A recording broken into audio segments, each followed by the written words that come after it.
Nobody drives in LA. A bus ride-sized discussion of getting around the great city of Los Angeles without a car. I'm the editor of the podcast, Kyle. And I'm the co-host, Eric. So this episode today, it is just Eric and me, and we are going to talk about my recent transit commuting adventures, because boy, oh boy, I've had a lot of them over the last 2 months, and I've been itching to rant about it.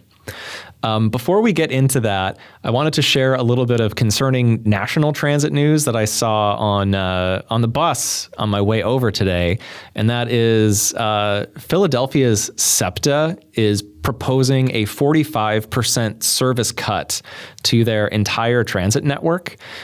Because they have a $200 million and change budget shortfall because of end of federal COVID funding and I guess other changes and stuff.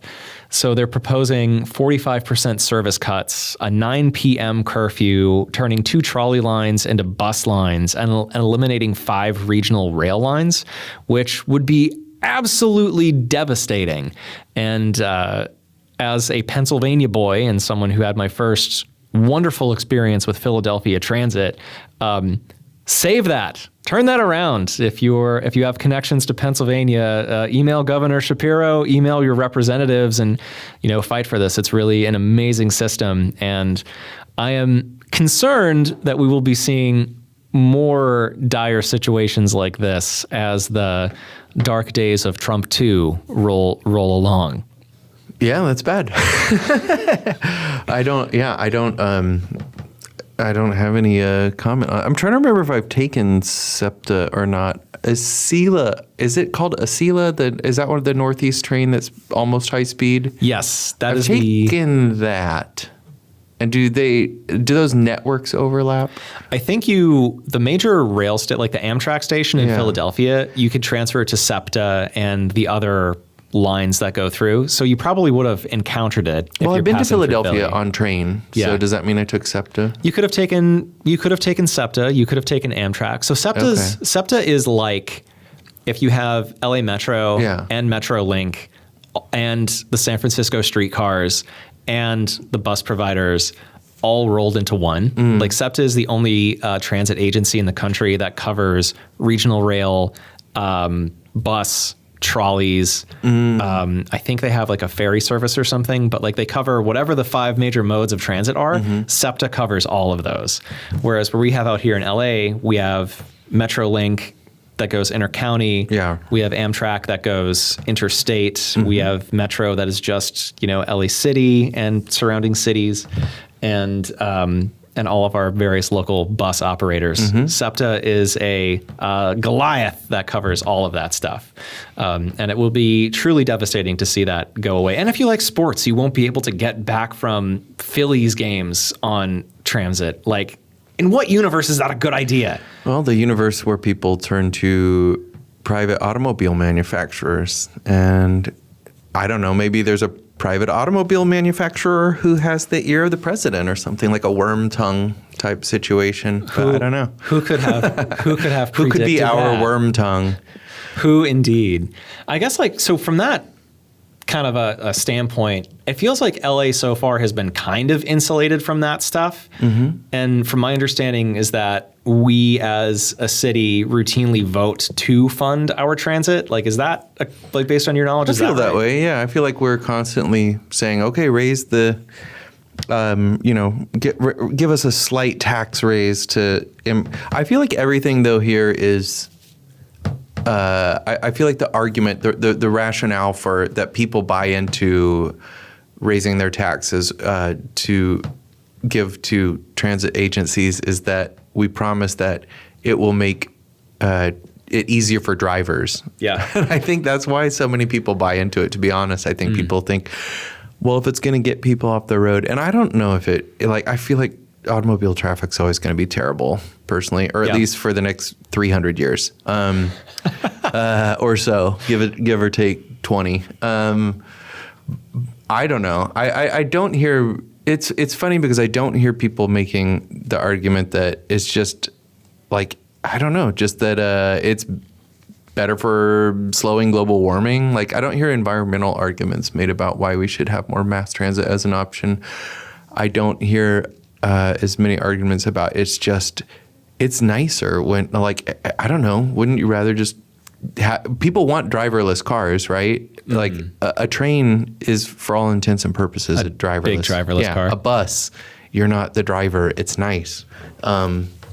It's just, it's like the way of the future, and it's the way that cities go. Like it's the only solution to the geometry of just, do we build more? Like, I've said this before, 14% of Los Angeles County is for just car storage. Mm-hmm. So, which is just an insane amount of land that could be housing and parks and all this other stuff if we just had a way of getting around that didn't require so much space. So, like, that's a big thing to me, is that just cars are inefficient. They don't make sense in a city. Yeah.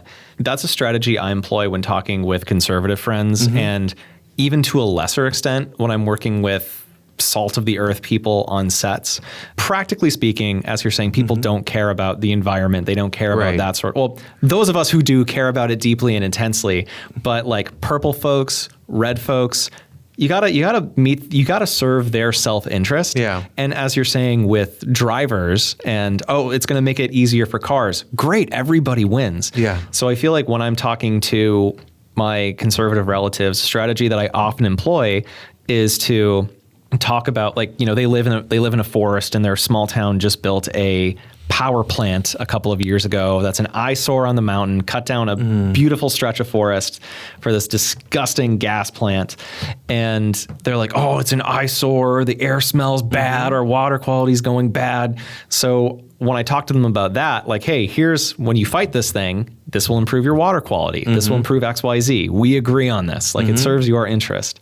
And I think with other stuff too, I know that when I talk to or debate with my conservative friends, as soon as I use like media buzzwords, if I talk about environmental justice, they're going to come at me. Yeah. But if I talk around it, and if I just say the terms of what exactly it is and how this benefits you, they don't object. I mean, that's why you've seen so often, people saying like, I'm against CRT, and then you ask them, what is that? And they're like, I'd honestly, I'd have to research it. I don't really know, but I know I hate it.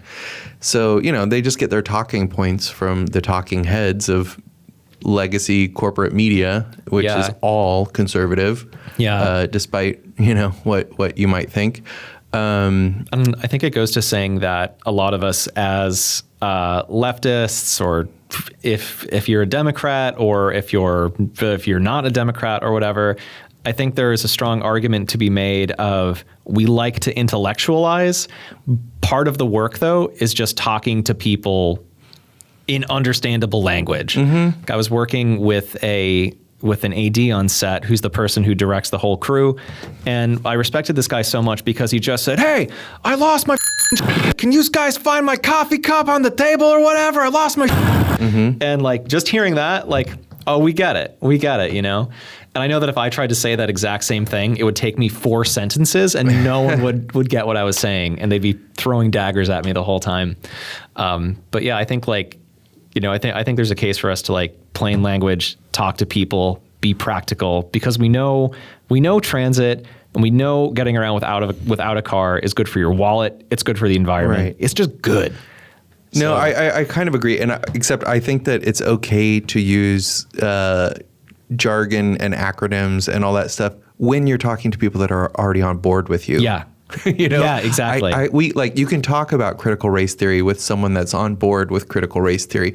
Don't use those words with someone who knows that they're against it but doesn't know what it is, Yeah. Or whatever, trans kids and athletes, I don't know.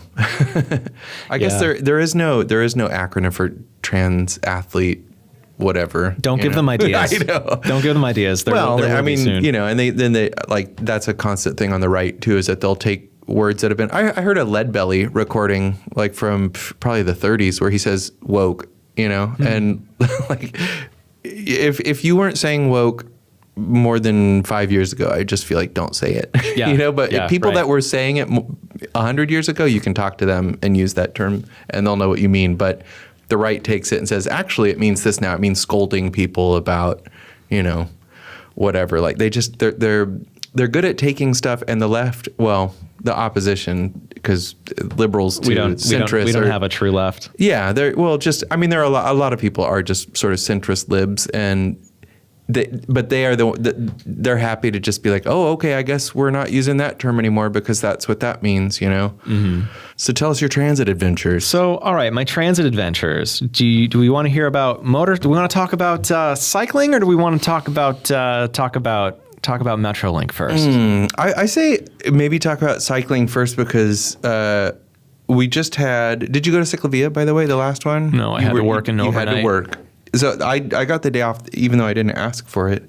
The last Ciclavia at the time of recording was Koreatown meets Hollywood, and I realized I hadn't been to a Ciclavia, I don't think since a South Los Angeles one that was in 2014, if that's possible. Wow. It does not seem... That's a long time. Maybe I'm forgetting one or two. I don't know, because there are 8 scheduled for this year, and they happen more often than you think. Although, the only people that... I didn't see them. People recognized me and saw me and yelled at me that were eating at a restaurant that was on the route. And they were like, what is this hell? Because, of course, they drove there. And they were like, what is going on? And I'm still shocked that there are people, like, I'm not trying to shame or make fun of people, but I'm shocked that there are people that still don't know what Ciclavia is or any kind of open streets event, because I feel like we all would have experienced so many by now. But clearly I'm wrong. But it was fun. It was a hot day. It was a huge turnout. And, it's not, I do always point out, it's not just about bikes. It's not a bike marathon. It's not a bike race. There were so many pedestrians and stuff walking around. It's just where they closed the streets to motorized vehicles. So anything that's not motorized is permitted. And yeah, it was a really fun day. Even if you are motorized, I've taken my one wheel on them. They're totally fine with the one wheel. I think they're okay if it is something about like just the engine capacity or the top speed or whatever like that. Like I don't, if you were in a mobility scooter, I don't think they would be like, get out of here. Yeah. But I wouldn't take my Vespa, drive my Vespa down the middle of Ciclavia. But I mean, I have to say, like in the early ones, I think it was the 5th Ciclavia ever. I wrote about that for KCET. I walked it, and back then, like, cyclists would yell at me like, get out of the road, this is for bikes. And I was like, no, it's not. it's for bikes and scooters and pedestrians and strollers and whatever, because everything, I don't know, everything always gets framed as like bikes and not bikes. Well, speaking of bikes, the ongoing saga of my bike troubles, it has been making this bizarre clanking sound. It seems to happen more often when I'm in lower gears or lighter gears. And when I'm going slower, when I use higher gears, it tends to be a little quieter, but I'll just be going along and it's like a ka-ching, ka-ching, ka-ching. I think I posted this to our stories trying to figure out what was wrong with it. And the bike shop that is near me, they don't have a great track record of working on my bike, and this is the same shop that assembled the bike. How many bike shops do you have near you? There are 2 that I can walk to. There's the bike shop that's on... Wait, so did you try the other one? Well, sort of. I tried going down there, and I went there twice. I asked them, hey, is your bike person around? I was actually looking to get a bike chain link to fix Alex's bike. So I dropped into this place twice to ask them about that. And both times, oh yeah, our bike repair guy's out to lunch right now. Come back in a little bit. This is also the bike shop that an improviser who I absolutely love their team works at this bike shop in downtown Santa Monica. So I didn't actually get around to taking my bike to them because I couldn't talk to their repair guy. The shop that I bought my bike from, it took them 4 months to get the bike in. From the time that I ordered it, paid for it, and they're like, oh yeah, it's lost in shipping. We don't know when it's coming in. Eventually I show up to the place and 4 months later, I'm like, hey, can I please get a bike? And they're like, oh, well, we don't got your bike, but we got this other one in. It's a better model, so just take it and don't pay the difference. Like, hey, great, I'll take a $400 bike upgrade. Within within a couple of months, I got 3 flat tires. And the last time I had a staple stuck in the tire and a piece of metal. They changed the tube. They didn't take the piece of metal out of the tire. yeah. So as soon as I went off to ride, flat again. Yeah. So I've been reluctant to go back to this place. Yeah. That happened to me at one place once where they didn't take the glass out of the tube and then they put on a new tube and then it popped before I even got across the street. And I was just like, okay, I'm not going back to them anymore. Yeah. It's just like a mechanic, or any kind of thing where you're like, okay, I had, and obviously, like, that's, I don't know what the analogy would be. It's like going to a restaurant and they serve you your pizza upside down or something. You'd be like, okay, they don't know how to do this. So I found, this has been going on for a while, and I just figured, well, if it's going to break, it's going to break, and I'll deal with it when it happens, or I'll eventually tweak it and figure it out. I went to the West Side Repair Cafe, which is an open event that sometimes happens on the West Side. There are repair cafe events. There's one that's based in Pasadena that happens regularly. The one on the West Side, I believe they're run through Open Bank, Culver, something like that. Anyway, there was a repair cafe that popped up in my neighborhood, and this is a bunch of volunteers show up. You bring in whatever you have that's broken, musical instruments, bikes, electronics, and someone there will do their best to fix it for you for free. So I took my bike in, and the dude who was doing bike repair work checks it out, and he discovers that whoever assembled my bike did not tighten the bottom bracket. Like they only hand tightened it. So the thing that clamps your pedals together in the frame was just sliding around all over the place, leading to the annoying clanking sound. That was the source of the clicking. That was the source of the clicking clacking sound. So that was fixed it for free, gave me some really good, told me what kind of tools I should get to fix this should it happen in the future. It's a Park Tool HCW5. Okay. And I learned a lot of, handy maintenance-y type stuff, like how to adjust your brakes, how to adjust your derailleurs, what to look for and all that. So it was a nice education and fix the bike piece. For people who like that kind of stuff. Yeah. I guess I forget that not everyone does. No, I don't want to know that geek stuff. out about I'm it. Just fix it. Fix it and give it back. Well, yeah, if you're fix it and give it back, they'll fix it for you for free. In fact, I will say there are certain places that I won't name them because they do good work, but there are bike shops that I sometimes avoid because I just want to know what time it is, not how the watch works, and definitely not like the history of watch makings. And sometimes mechanics do not pick up on that from me. It's just okay. Yeah. Yeah. What time is it again? Sorry. You started talking about how the history of gears or whatever, or Switzerland or what. So yeah, some of us don't want that. So that was also good too, because film production work has been very, very slow. I've lost a bunch of editing clients, so work has been very slow. I didn't necessarily want to dump $100 or $200 into fixing my bike when I already have to fix my one wheel. So this was a wonderful resource. Also, Ciclavia usually has bike clinics there as well, and that is, of course, go to your neighborhood bike shop if they're reputable and if they're good. Do all of that stuff, right? I do feel like there are, I don't know, I feel like there are more now than there were 20 years ago. Maybe they haven't all come back since COVID, just because, a lot of places closed due to supply issues and stuff.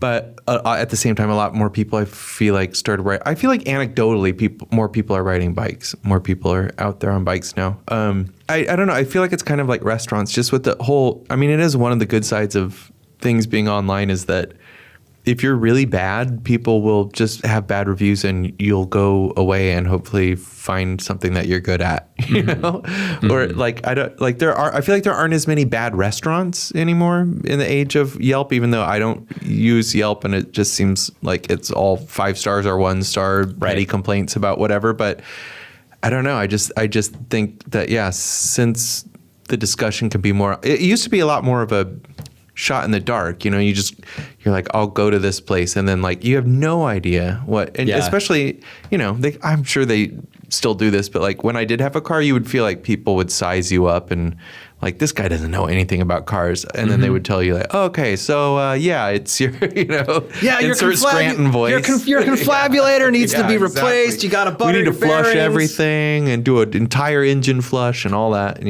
I had a mechanic when I first moved out here who, it was my first oil change in LA.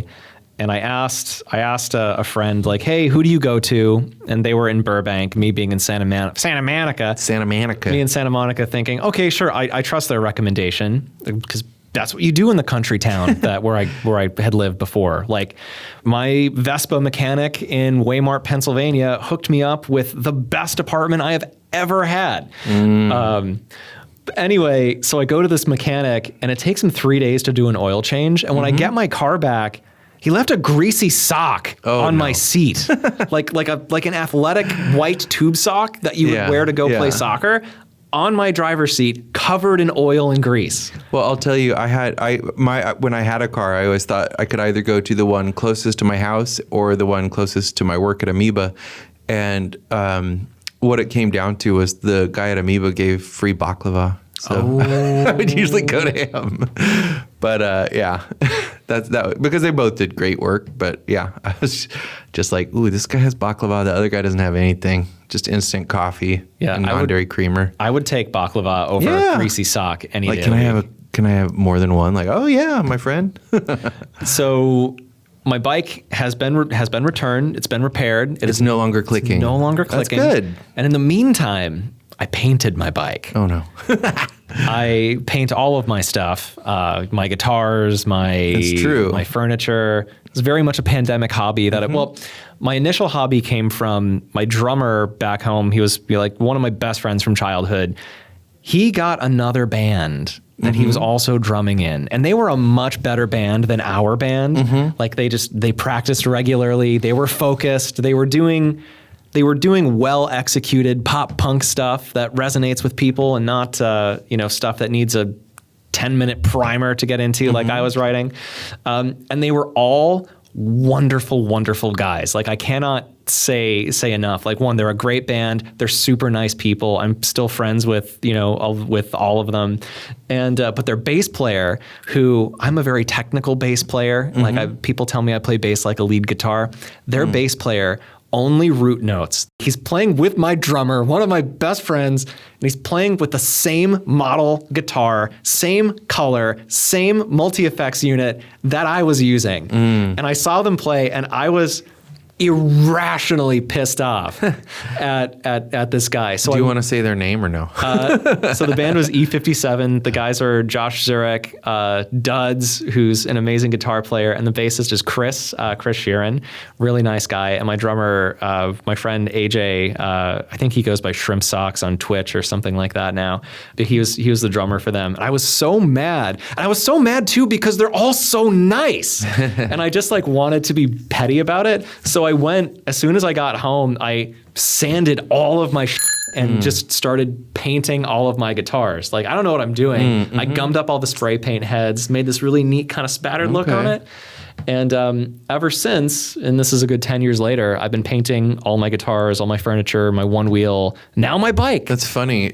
I wonder if, if we were car people, because I customize clothes sometimes. I'll change the thread color that the buttons are sewn on.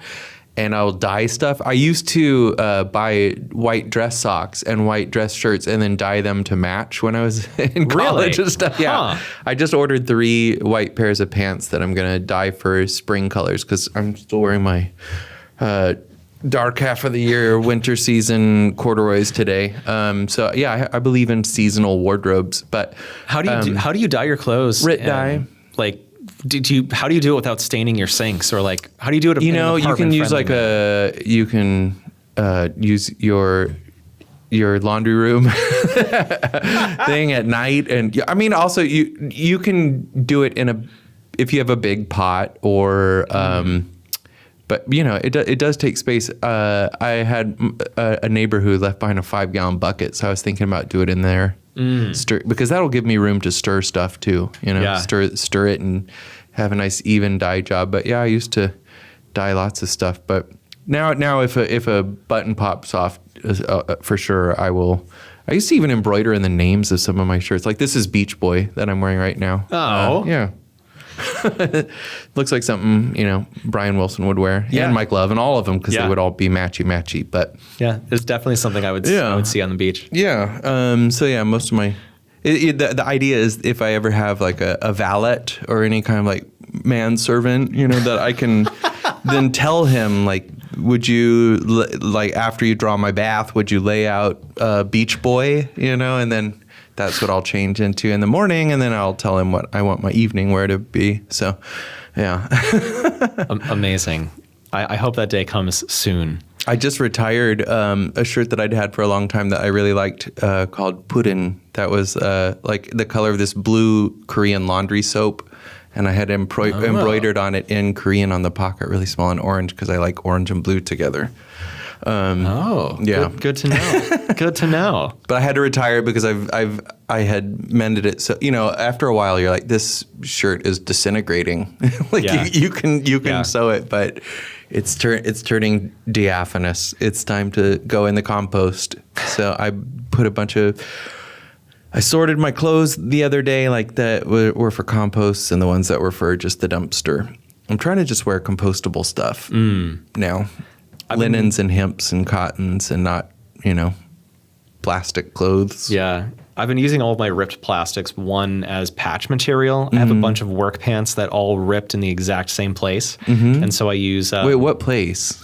You can say, I'm curious because I wear out all of my pants in the crotch, and I wonder if it's a bike thing. It might be. Well, the pants that ripped in that zone, I mean, it's good that it's a standing rip, so you won't see it if you were standing up. Right. But if I'm like, that's how mine are. or something. But then you look at it and you think, I don't want to throw away this pair of pants that has like a penny-sized spot worn where people won't even see it unless I'm doing the splits in their face. Yeah, exactly. So I will use ripped athletic shorts or like, athletic type stretch material to double fold, stitch that together, use that as patches. And the ones that I can't save or things like socks that, what else am I going to do with this? I've been using as project pillow stuffing, and that seems to work quite well. Clean them up well, stuff them in a pillow, and I've gotten 2 very nice dense pillows. I'll tell you, with socks that you've cleaned, I'm sure they still have scent that a cat can pick up. Cat bed stuffing. Yeah. Cats love, they love their owners' socks. Don't they ever? Old repurposed socks. Like, don't throw those out, please. Yeah, the count used to sleep in my sock drawer. If I left it a little bit open, he would just. One of my cats, he will lay across shoes at the shoe rack, just like across the top of them. I'm like, that looks so uncomfortable, but okay. So my bike is now functional. That's good. It's painted. It finally feels like my bike now that it's painted. And I just got my new seat before our last episode, I think, because that broke. I think I talked about it in the last one. Maybe not. You mentioned that it broke. Yeah, it was like and then it was like 2 days before Cyclavia that the other part of it snapped, and then so I went to I mentioned it. I went to what is it called? I'm drawing a blank. Coco's Variety on Riverside. It says Prada on the sign above it. That's why my mind was going somewhere else. But yeah, so I've still haven't worn that out. How does the new seat feel? Is it adequate? It's almost like when you first get contacts. Like you notice it when you think about it. You're like, hey, this does feel different. Something's different there. But then you don't think about it most of the time. You're not thinking about my legs are touching a slightly different angle, on this seat or whatever. Like, I don't really think about it. Yeah, which is what you want from a bike seat. Yeah, I think one that you're not constantly thinking about. Yeah, I haven't worn those work pants on the bike often. So, but maybe it's just that's where pants wear out. So the bike's painted. I added EL wire to it. I do the Venice Light Parade regularly, and I've just been feeling like, man, I need something that fits in more with the Light Parade crowd. So I got some strands of EL wire to run across it. And because my bike folds, I've been thinking, well, I need lights. How can I do this simply that it won't obstruct the folding of the bike? So I simply traced the brake lines with strands of EL wire. So they're cut to the same length as the brake lines. They're tied to the brake lines. So when I fold, they just track to the brake lines. And now I have a orange and pink glowing bike. Nice. Which I'm very excited about. I was going to say, like, before I lost my train of thought, if we were car guys, we would probably be like customizers, you know? You'd be, you know, there used to be so much of a culture about that. I was just, again, another tangent.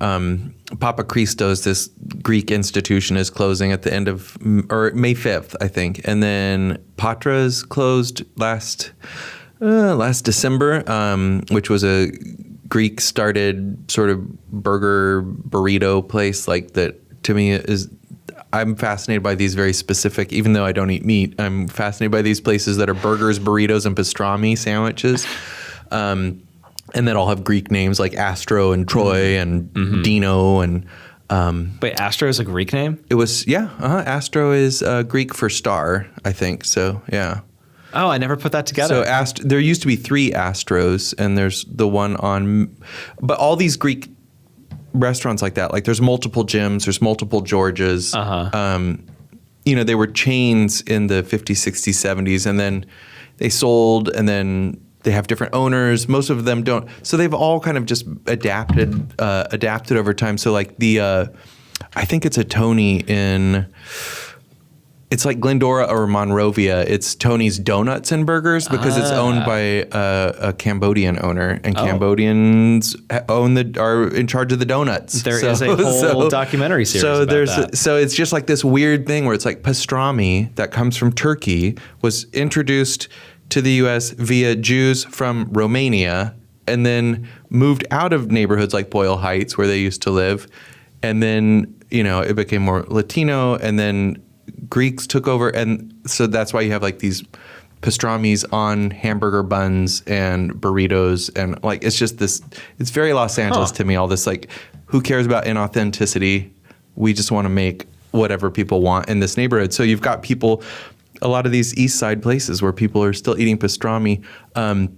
But I was going to say something about something having to do with Greece or Greek stuff. George Barris was a famous Greek Angelino who moved here specifically just to get involved in car culture. So he designed the Beverly Hillbillies jalopy, the Clampett jalopy. He designed the Batmobile in the 60s. He designed all these. So I feel like, that's what we would be if we were car guys, but we're like bike and one wheel and walking guys. I was prepared to paint a car because the model of car I was looking at, the Chevy Bolt, is most of the colors are super boring, and I don't care enough to pay to have a well painted car. Well, is the reason that this is a question that's been on my mind for a while? Is the reason that all cars are boring? And painted boring colors because they're easier to it's easier to resell because when the house we grew up in, we moved there in the 70s, late 70s, so it was very mustard and tomato soup and avocado and like just all harvest gold, all these very 70s colors. And then when we moved out in the 90s, I remember they painted all the walls white. They tore out all the carpet, like the shag carpeting, and replaced everything with white carpet. And it was like, let's just make this a generic blank slate. And I feel like that's how cars are. It's like if someone they might see a car and think, oh, I'd buy that, except that it's blue and orange, because I owned it, or it's pink and hot pink and fluorescent green because you owned it, and like, and then they just look over and they're like, here's a gray one. Let's just go with this gray one, this glittery or like matte charcoal. I saw a post about this recently. I think it might have been a climate and transit post. I'll see if I can dig it up. But the post was about why so many neighborhoods and newer developments in the U.S. and elsewhere are overwhelmingly white gray, black, neutral Oh, I colors. saw that too, I think, about the housing. Yes, Yeah. right. The housing and how like colorful housing, one, it's associated with immigrants, which of course we hate that because we're Yeah. Americans. And two, it's associated with childhood and, oh, you got to grow up in corporate culture, be a salary man. Yeah, I see that on my the walks I do in Silver Lake. There are a lot of times I'm like, this is an inappropriate color for this house. You know, it's like it should not be this neutral gray or like dark gray, like a streamlined modern house. It doesn't make sense, and it's going to be super hot in the summer. Yeah, but yeah. So speaking of bright colors, my wicked orange and cerulean Vespa Color Vibe Primavera 150. I have officially begun my Vespa commuting odyssey. And that is going from my apartment in Santa Monica to Atwater Village. I decided one day, kick logic to the curb and do the impossible. I'm not going to overthink this anymore. I am just going to commute today. I know that my start time was a little bit later, so I could leave at 4 a.m. instead of 3 a.m. and still get a little bit of sleep. And so I did. And I trusted GPS to get me where I was going. It took me along Pico for most of the way. okay. I missed an exit, I think, when I was going past Beverly Hills, and it took me winding through Larchmont. From Larchmont, it spit me out on Wilshire. Wilshire, I took all the way down a long ways, and eventually I wound up on Silver Lake, like the street Silver Lake, and it took me past the Silver Lake at 4-ish in the morning. And the thought occurred to me, one, this will be a beautiful ride and a very fun ride during daylight hours when I could see the lake, when I can, see what's going on. One thing I was not anticipating this early in the morning, fog. Oh yeah. When you are on a motorcycle, your visor fogs up in the rain. If you're on a car, you have windshield wipers, or if you're like me, you have a glove and you just try to clean it off.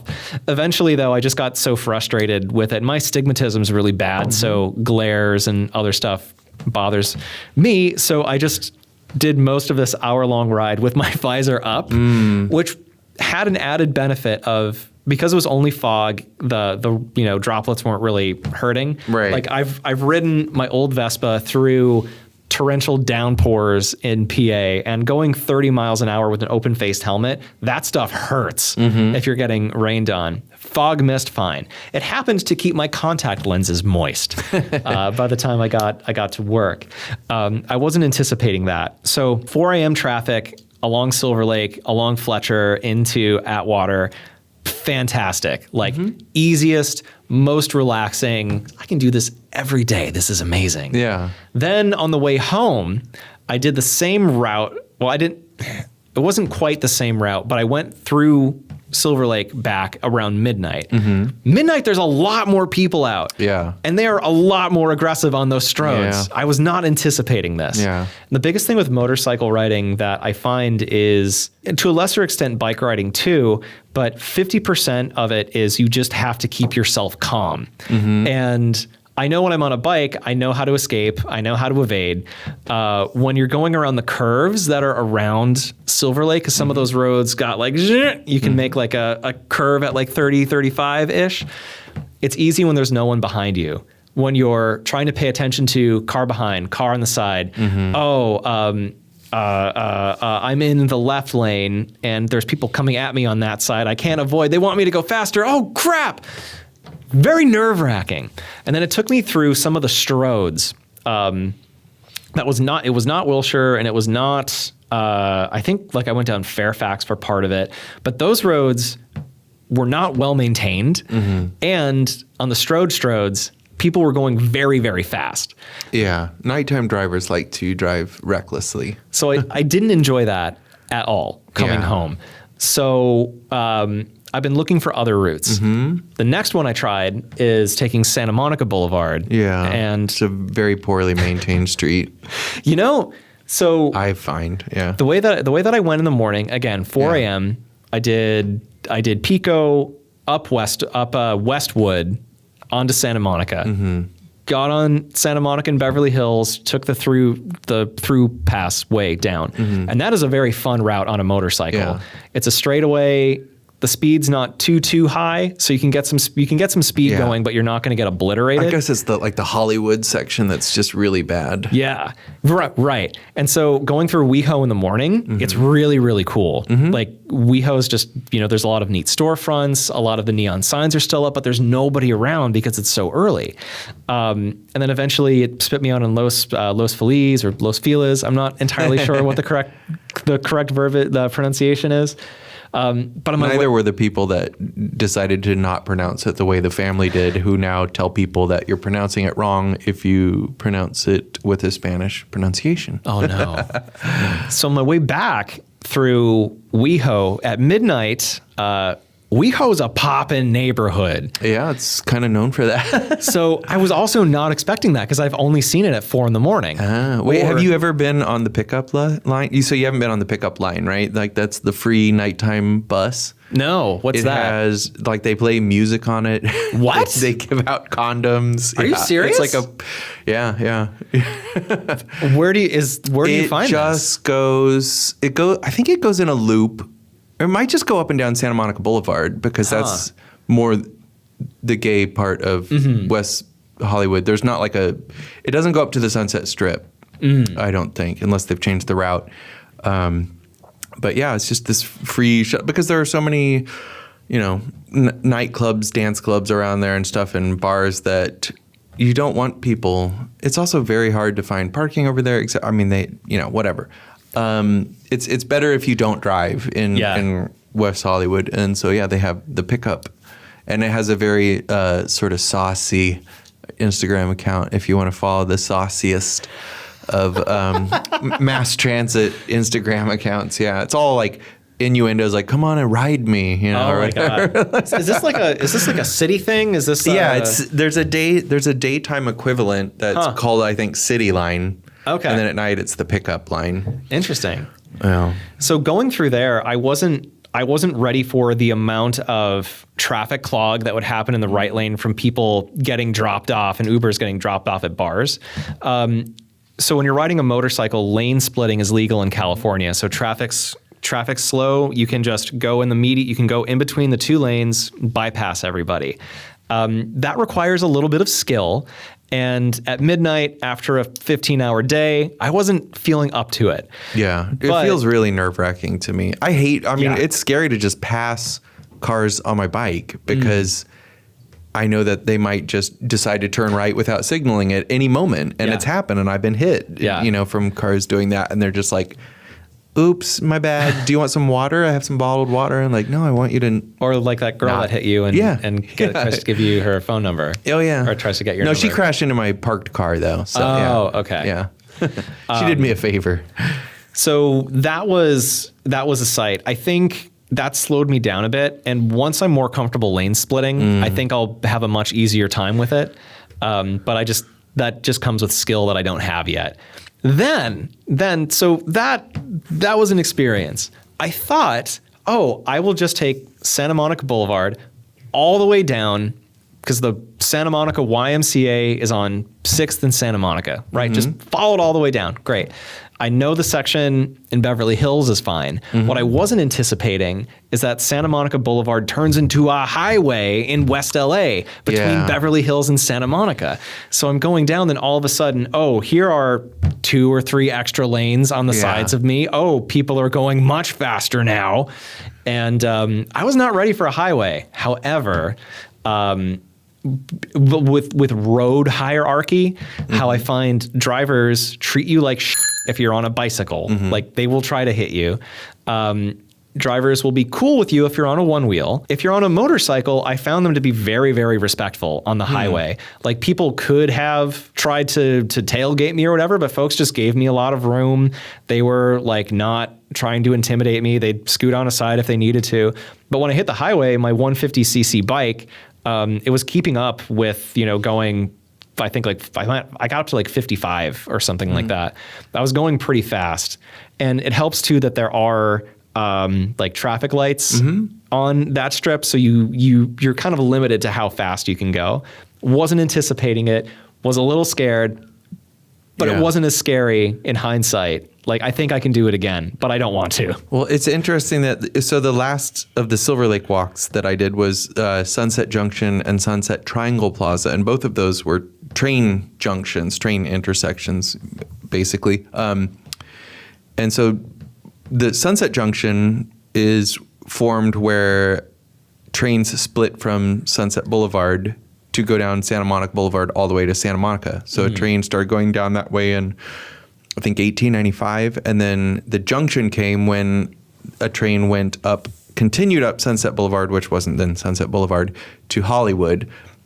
And so that was the junction you had. So you could take Santa Monica Boulevard all the way from Santa Monica to Silver Lake to where it ends. And then from there, just a couple blocks like southeast is on Sunset is where you hit the Sunset Triangle Plaza, which was formed by a different train, the Ostrich Farm Railway, going up Griffith, what's now Griffith Park Boulevard. Yeah. It used to be Childs Avenue. It was renamed after a guy who shot his wife in the face after he died, 1924, I believe. So you could take that, and that takes you all the way up to, you would not want to ever go on Los Feliz Boulevard. You could take that to Hyperion, though, and go across a bridge that really needs, if you've gone across the Glendale Hyperion Bridge, also technically known as the Victory Memorial Bridge, because it was supposed to open on Memorial Day for after, like 10 years after World War I ended, I think. But it's kind of a nightmare bridge to go across, but it's doable. But but if you wanted to go in a really straight line, I think I did go. When I was on Los Feliz, it took. I think it's Los Feliz. One of these. I'll get it to memory eventually. It took me by Griffith Park. Yeah, and Los Feliz Boulevard runs like along the southern edge. Yeah, part of it runs along the southern edge of Griffith Park Boulevard. Yeah. And then other parts is just through some very large homes. Yeah, it's neat too when you're exploring, I've been exploring LA on the Vespa now. So many of these neighborhoods that feel like islands when I'm driving the Sprinter van there to work, when I'm on the motorcycle and, looking around, scanning the neighborhood, looking at the architecture, it's a lot small. Like the city is a lot smaller than I thought it was, which doesn't make a whole lot of sense. But like, there's so many places that I've been to that I filmed in this neighborhood. Oh, I sorted trash on that corner. Like, oh, I landed my dumpsters here 4 months ago. And like the area that is around Griffith Park, like, oh, I filmed on every one of these connecting streets. Wow. Yeah. The more you go around, the more you feel like it is a big place, but it's also smaller than you kind of have it in your mind until those puzzle pieces start to fit together. Yeah. So that said, so far I'm very much enjoying my Vespa commuting, excursions. The ride to work. I enjoy the ride to work, and the ride back on Santa Monica, like that route. I think I will like better when I'm more comfortable lane splitting, because you're just going to have to get away from the party people. But so I am enjoying it. I feel a lot safer on the Vespa than I did on the highway. I've been rear-ended enough times. I've lost attention enough times. You don't have that luxury on a Vespa. Yeah. So that is one half of my commuting adventures. More stories from there. But on the subject of trains, I had a... Wait, before we go to your train story, because I just made a connection because your friend said you can't have a Vespa because you're not an anime character. Yeah. Had that friend seen Furikuri? Oh yeah. Okay. Oh yeah. All right. Oh yeah. So they had a specific anime in mind. That was targeted at me directly. Did I start playing bass because I wanted to be Haruko? Yes. Oh, okay. Did I get my original Vespa to be like Haruko? Yes. So yeah, Bill was targeting my. I mean, did I want to start playing music because of the soundtrack to Fooly What was Cooly? the band? Yes, the Pillows. The Pillows. They recently that's right. disbanded. They played a few shows in Los Angeles over the years, but I never got to see them. I moved here too late. I did get to see Japanese legendary math rock band Toe in 2019, right before the pandemic at the Hollywood Forever, the cemetery. Oh, they were so good. Anyway, your train adventure. My train adventure. I'm involved in the convention circuit, like the Comic-Con circuit. My friend Justine Maston got me involved recording panels with her psychology panels, her psychology friends. I've since made a lot of good buddies through this, like the folks at All Mind Health and Scott Jordan and his Dark Loops production psychology things. But anyway, this time I was going down to WonderCon in Anaheim. It was going to be I've also hosted my own panels, my Final Fantasy VII and Environmental Activism panel from LA Comic-Con. Anyway, I was going down to WonderCon in Anaheim, this time just to film one panel about The Expanse. And the dude who does this is Michael P. He does a bunch of Expanse fandom related things, and some of their other panels, they've had like the visual effects directors from the series. They've had writers on their panels. They were involved in a campaign to get the show picked back up. Nerdy stuff. This time though, I did it without a car. And Metrolink, I looked at their schedule briefly. Oh, look, they're running a train every hour. Fantastic. I can take a train every hour. Did not realize that there are several hour gaps in Metrolink service. The last train out of LA, I want to say, is at 10:20, and there's not another one until like 2 o'clock. Or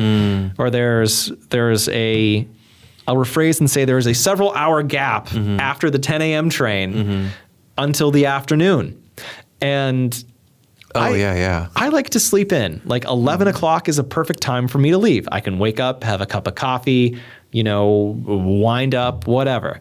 So I checked transit, I checked maps on my way down, and I'm halfway there, and I realized, I'm going to miss that train. Well, I'm screwed. So I had to call an audible, and I had to take the 460 bus. And the 460 is the Disneyland route that picks up from the LATTC Ortho Institute station. Yeah, what's the Anaheim, or Disney has its own bus, right? Doesn't it have like a? Oh, we're gonna talk about this. So I got on the 460, and this is an LA Metro bus, right? If I were just doing Metro, this whole trip would have cost me. It was $1.75 for the train, $1.75 for the bus to Anaheim. $3.50 to get to Anaheim. That is dirt cheap. It may be free because of the transfer, right? Wouldn't it have just been a free transfer? I'm not sure. Okay. So I've been using my student pass for all of this, so I don't entirely know. When I check it in maps, it will say that you have to pay for the bus transfers. I don't know. I think you have 3 hours or something like that. Okay. So well, that's good to have free transfers, because I know definitely going back and forth between bus and train, when I click the tap reader, it will say like 0.00 deducted a lot of times. That's good. Yeah, if I've taken the bus there. Yeah, I'm definitely spoiled as a SMC student. But also, speaking of that, if you are a community college student, Metrolink is included with your Go Pass. You have to sign up on Metrolinks for their student adventure pass thing, but you can ride that for free as a student as well.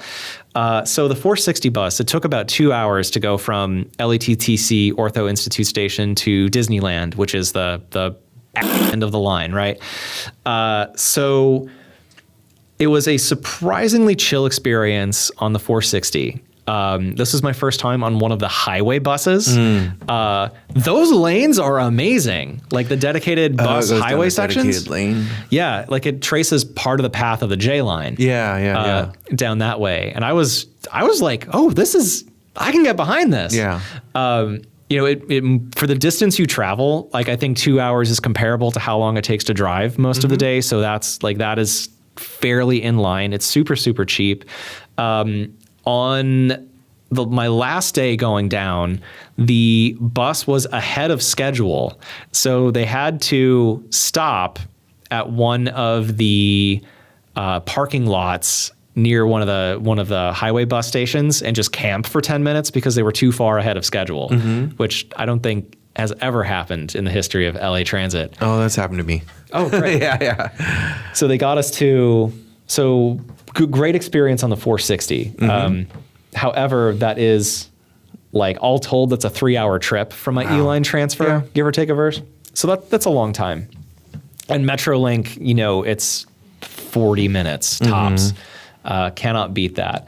So when I got to the convention center, you can just walk to the Anaheim Convention Center from the Disneyland drop-off station, right? Okay. So that's easy on the bus. That was working great. On the way back, Metrolink, which I took home. The Metrolink service during the week runs until 9:30-ish. It's the 9 o'clock hour that is their last train out, which that I would like it to go later. Yeah. But it's still late enough that I could see most of the things I need to at the convention and not feel left out. However, there's a little bit of a connectivity problem going from the Anaheim Convention Center to the Metrolink station.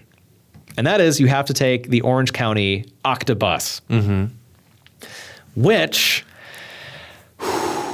I've never taken. Ivy brought it up in the last one, and I was like, I've seen them. I've never been on one. the buses, right? Like a lot of things in Orange County, it is all appearance, but it is not at all designed for people to actually use or to hold up to rigorous use and abuse. Case in point, the seats on the Octobuses are this very comfortable, very nice, like faux cloth, velvety kind of texture. That is going to be miserable to clean as soon as someone pisses on it. Yeah. I will say, Foothill Transit has very comfortable seats, and I thought I would hate it for that reason. That I was like, these are going to be disgusting, but I mean, I still prefer just like a hard, easily wipeable seat. Yes, that's what you should have on a busy metropolitan bus. The trouble with these Anaheim buses, though, is the first day that I was leaving, I planned it out so I had enough time to get to the train station with about a half an hour's worth of lead time, right? The bus, while I was waiting, it kept on getting delayed, and it was delayed a full 20 minutes the first time. At that point, I was going to miss my train if I took the bus out. So I had to Uber or Lyft, whatever. I had a ride share. So not great on the Octobus. The second day that I was Metro linking back, I was able to get onto the Octobus. Also, there are 4 corners around the Anaheim Convention Center. Is it right by Disneyland? I can't think. Yeah, I can't envision it. I think it's like, so you walk up. Is it Silmar? Is it Oceanside? It's about a mile from there, all told, or it's a 15-minute walk. Close-ish. Yeah, so not at all bad. But the main intersection that is by the convention center and all of the shops that are there and Disney and the rest of that, there are 4 different buses, but there's 2 buses that pick up at each stop, and there are stops at each corner. So it's a little confusing to navigate, like, which one goes where, and give yourself more time to figure that out. No, wait, you said you're going to get to it, but so Anaheim Transportation Network is the Anaheim bus that is not Orange County Transportation. Was that an option? I did not see any. Oh, you know what? No, I did see some. They passed. I thought they ran a bus from there to Arctic, which is the Anaheim Regional Transportation Icy Castle. I don't know. I don't know what it stands. It's a very cool looking structure. Station. Yeah. So that is where Metrolink drops you off. Okay. The Anaheim buses, I guess, or the Arctic buses, whatever, those are red. All of the buses down here came so infrequently and so irregularly. It was incredibly frustrating. On the second day, the Octobuses, I gave myself a full hour to get there. And they eventually came. However, it was also, again, 15 minutes of delays. Delay. The final, I guess, like my final Octa Anaheim, bus experience was on the last day. I got up early enough to take Metrolink down. And the Anaheim buses on the weekends, they only run 40-minute headways. 40 minutes. And there is the Arctic station, the Anaheim train station. It's very much an island. Yeah, it's a cool building, but it's kind of not near a lot of stuff. Yeah, it's 2 miles to the nearest anything, which is quite far. So there's like a nice little restored wetlands or park or something around there, but yeah, I didn't see that. Not necessarily what people are heading to Anaheim for. Top of the list for most Anaheim tourists. Again, 40-minute headways on a Sunday morning, Sunday afternoon, I think is just abominable. Like, who can take that? So again, I had to take a ride share to the convention center. That was very, very frustrating. The Metrolink experience itself, though, was like fantastic. Yeah. Wait, I was gonna. Do they have bike shares down in Orange County? Over in Orange County? Not at the train station. I did not see any of them there. That seems like that would be nice. I had plenty of time to look around. I'm not sure. The Santa Ana River has, I believe, a nice bike path along it too. I'm not even sure if that would be convenient, but I'm just, trying to think of alternatives to waiting an hour. Yeah. So it would have been swell if I had my bike or the one wheel. Yeah. I think next time what I'll do is doing a quick Google around for this. There is bike parking at the convention center. I didn't have the brain capacity to figure it out this time. Yeah. Next time, I think I will do that because that's going to solve all of my connectivity problems. The buses are just too unreliable. Yeah. They're beautiful. Sounds like it, yeah. But very unreliable. When I was taking the Metrolink train back on the first day, I had an interesting conversation with one of the conductors who was wandering around. I asked him because I got this bike idea in, like, I want to take my bike on Metrolink. And he mentioned that, there's some bike cars that are usually the second from the end. However, not all the trains have them, but any Metrolink car on the bottom of the last car, you'll have 3 bike belts that you can belt your bikes to. So he showed me all that stuff. And then this guy was apparently having, he also showed me the sticker that denotes on the side of the car where the bikes are. Yeah. It's a little yellow sticker you'll see by the doors. So this conductor was kind of salty about Metrolink's contracting processes. Normally I'm not super chatty with strangers I meet, but this guy was willing to talk, and I'm like, okay, I'm at a convention. Why not? Let's be sociable. And so he was saying that Metrolink has a habit of awarding contracts to unscrupulous low bidders, that they will go to whoever gives them the lowest bid, even if it's 100% a scam. My words, not his. Yeah. He was saying that the last contract holder, which he claimed was Hyundai, they stopped making locomotives right after they were awarded the Metrolink contract. So they have all these cars that no longer manufacture the parts to repair them. So it's very slow and very expensive to fix the trains once they break. They don't like going with regular, well-known locomotive manufacturers because they will bid slightly higher. He was saying the current holder that has the contracts for Metrolinks, he was saying they underbid the lowest bid by $300,000, and that is to operate and service the trains, I guess. Underbid them by $300,000, and then as soon as they were awarded the contract, the company folded. So they haven't had a good, experience with that. He was also saying that as a conductor, that he often finds broken air conditioners on the trains. And because the manufacturer of the trains folded and, doesn't have a train wing anymore, their tech support is very slow. He showed me they have like this little, it's like a cord phone that they call on the trains to call in for like tech support and elsewhere. So he showed me this phone he was using. And he said that usually whenever there's a problem on the train, he'll call them in and they'll say like, just turn it off and turn it back on again. Yeah. Or when the air conditioning breaks. Did you make sure it's plugged in? Yeah, did you make sure it's blow on the cartridge? And he was saying that they'll often tell him just like, make that a walk-through car. And he was saying that on this particular line of trains that were going this night too, that one of them, the heating was like 94 inside the train. It's like, oh, I'll leave it open because like some older people like hot cars like that. But during the day, have a little yellow sticker on this side that says elder car. Yeah. The sauna, that's the sauna experience. Metrolink can charge a premium for it. But this guy said that he's been a conductor for about 20 years. So he's been on this stuff for quite a bit. And those were his like major gripes with the Metrolink system. When you were down there and you had, you know, you're trying to figure out the line, did you consider using Amtrak as an option of getting back? Because I know people think of like Amtrak as like, you know, if I'm taking Amtrak, I have to go far, but like you don't, you know, right. You can like I've looked at it before where I've thought I can take Metrolink down to Fullerton, see my friends DJ, and then take Amtrak back after midnight instead of waiting till 3 in the morning or whatever.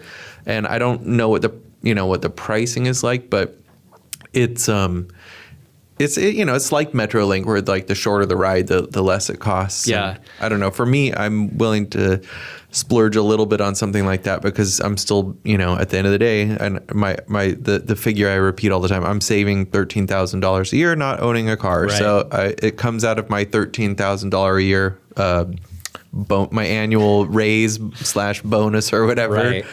Car-free bonus. So there were Surfliner trains that were coming and going. However,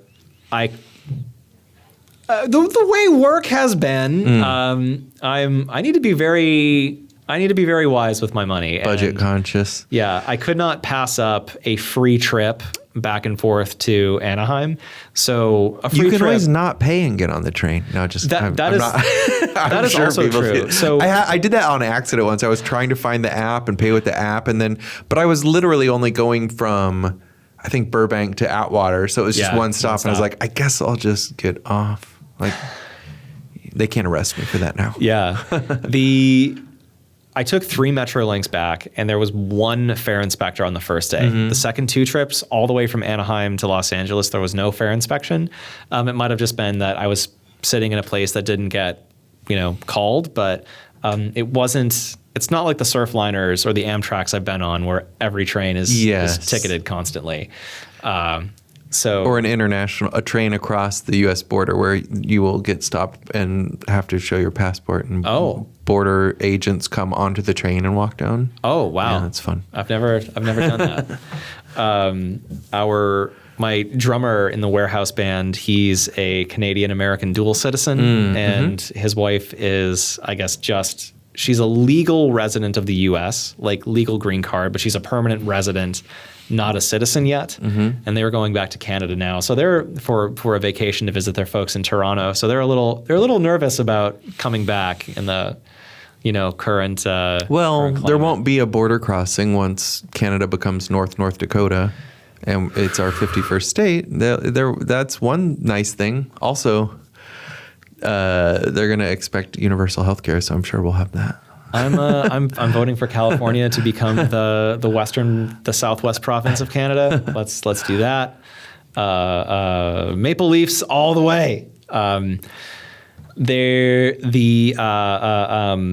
So fare inspection really wasn't a thing, and just for a frugal trip though. And it's kind of like I have this habit of I have to give myself like a set of stipulations if I'm going to wing a trip like this. So I know when I need to get there. I know when I need to come home. And if I leave too much to change it up, do this, do that, I'm just going to get overwhelmed and not go. So it's very easy for me to say, okay, I'm going to take Metrolink. I'm going to take this bus, XYZ. Here are my rules. Let's play. Yeah. And all told, it was a very relaxing, very chill weekend. On the way back, on the last day of the convention, I met up with my friend Lorraine Garrison, who is part of a comic book. Well, Lorraine's awesome, but she has a group that she does some school-aged comic books for children that are based around having I'm probably getting this wrong, but Pacific Island representation. She's from Guam. Okay. So sure, she was currently Talk unveiling. about states that don't have representation. Yeah, maybe right. that's what will happen with Canada. They'll become like Guam or American Samoa or Puerto Rico, where they get taxed, but taxation without representation. Taxation without that's representation. Fine. Yeah, that's the American way. It's not like we fought a war about that. No. At all. Anyway, though, Lorraine just did she had some short stories published, her and her friends through Atwater Comics. So I got their short story collection that I read on the Metrolink ride back to LA. They're like gothic horror kind of short stories that are based in like Asian mythology and Asian stories with kind of a Poe-esque bent to them. So I was reading that on the way back, and it was just such a delightful trip going down there, not having to drive. And I get that it's weird to go to a convention to get some solitude, because I very much just spent a lot of like alone time wandering around. I hung out with Michael and the Expanse gang at the end of the first night. They were very, very cool. But the rest of it too, I was just like, I need to be alone for a while, which weird only child thing, socialized by house cats to go to it's not weird. To go to a very crowded place and just. No, I mean, I don't think that's weird at all. I am very into community building and making time for friends, but then I also I'm a slow recharger. Yeah. Yeah, exactly. I feel like this was a slow recharge weekend too. And now that I know that I can get around, here, Orange County and elsewhere, I feel like my effective range has just opened up a bunch. Yeah. Well, I mean, that's one of the things I love about Metrolink, honestly, is just being able to, like, I don't know, the further away you are on like a fairly easy trip, that's when it just feels like you've really unlocked something. Like the train ride to Santa Barbara instead of driving to Santa Barbara is so much better. But we actually didn't talk about how we got here today. Oh, but it was what you were saying got me thinking about it, because I was going to do my normal thing of taking the 92 to the D line, but it's pretty hot today. I don't do well in heat. It's an unsheltered bus stop where you're just sitting on a semi-comfortable rock wall. And I saw the 296 was coming, and I was like, oh, the 296 goes to the A line, and I could just take the A line to the D line. Ooh. And I kept taking I kept checking my transit app all the way, like trying to create a route, and just in case, because I'm like, do I need to get off at 7th Metro, or should I get off at Union Station? Which, just ideal connections. And it seemed like it wasn't picking up the 296, like it wasn't aware that it was a bus, and it's not that old of a bus. The 96 became the 296, I think, in last November or December. So it's kind of new, and I wasn't sure if transit wasn't showing me this as an option because it didn't know about it, or if it was like, this is just a weird route because you're going to transfer twice, and why wouldn't you want to do any bus route where you just transfer once? But I was thinking, well, because I'd rather be sitting on an air-conditioned bus than sitting in the sun on this rock wall, even if it takes me 2 minutes longer to get to where I'm going, which it didn't. It took me the same amount of time. But it was kind of, I don't know. I can't say that I was like, wow, I'm flying without a safety net, because I knew where the 296 goes, and I know it goes to the A line, and I know I could take the A line to the D line. But yeah, I was just thinking, like, it's not about how long this commute is for me. It's because we all have the same amount of time in a day. It was just, I would rather be sitting on a bus. I'd rather get on a bus sooner than sit outside and wait for the bus that it wants me to take to come. And along the way, I got to help a couple of someone getting to Koreatown and someone getting to Long Beach. So. Yeah, I know you haven't been to Japan, but in Japan there are old men that hang out in all the train stations that just like to help people. And I'm going to become one of those guys if we have enough of a train culture. I'm going to just hang around and show people on maps where they want to go and how to get there. That's amazing. I hope that becomes the the Gen X millennial like final evolution phase. Like, instead of evolving into a MAGA curmudgeon, you evolve into a Japanese type busman, a gentle, train helpful transit person. Yeah, I mean, I would I'm not capable of growing robust facial hair, but I would love to do that and just grow like a giant wizard beard. Yeah. You know, maybe wear my cosplay garb and be the rail wizard. As I'm telling people around. Oh, also I cosplayed this time, so I got to take the 460 and Metrolink and the Octobus in cosplay, and fun experience. Also, I did Joseph Joestar from JoJo's Bizarre Adventure and Sid Highwind from Final Fantasy VII. If anyone's interested in either of those fandoms.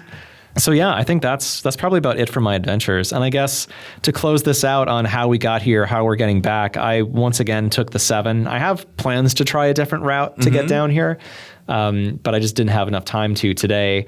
On my way back, I have been selfishly been working on a stupid little cartoon. It's called Jeff the Mantis, who's this lovable sleazeball mantis who likes to harass his friend, steal some money out of his wallet for cigarettes, ask him for a ride at really inopportune hours. Loosely based on my dad. I decided I wanted to do an indulgent cell phone opening flip shot. Jeff's dad has an old janky Nokia. So I've just been animating and, drawing and painting in Procreate on an iPad, this cell phone opening and closing. So I'm going to draw the last few frames of that as I take my bus ride home today. Nice. I for the Ciclavia, it went by here. So I did ride by, like my friend and I, he met me at my place and we rode down the newly protected bike lanes on Hollywood, because it's just, why wouldn't you want to ride on a protected bike lane route? So we rode there to Hollywood and Vine and then rode down the route to here. And I said like, oh, that's where we record the podcast, right over there. And he's like, Radio Korea?